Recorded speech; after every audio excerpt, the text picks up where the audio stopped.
So the Trump administration recently met talking about the Paris Climate Accord.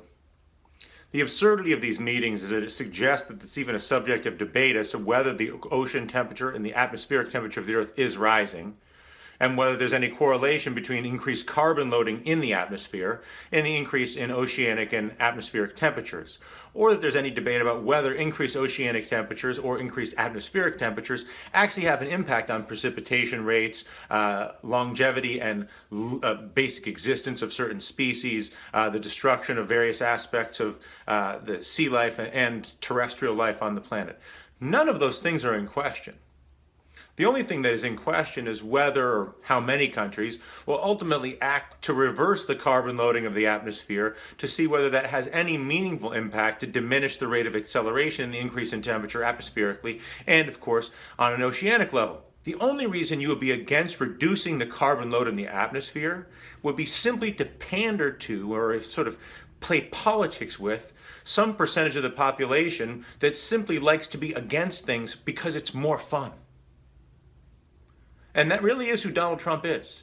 But it doesn't change the fact that oceanic and atmospheric conditions continue to rise, or that the vast majority of the planet Earth and most of the nations on it are going to continue to work to reduce carbon loading. Not the least of which, by the way, is China, which has been one of the larger carbon loading entities out there, in addition, of course, to the United States.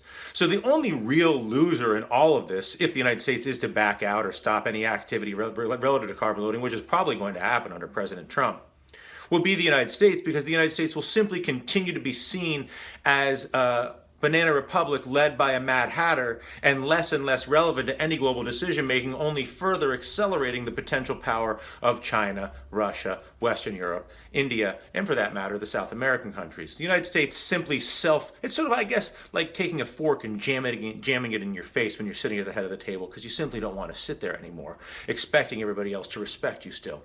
It just doesn't work. So maybe we stay in the Paris Accord, maybe we don't. No matter what, the world will work together to reduce carbon loading. It's just a matter of how much the United States decides to be relevant to the world. So the question is not whether we're going to work to reduce the carbon load in the atmosphere. The Earth is doing that. People are doing that. The only question is how relevant will the United States be in the process?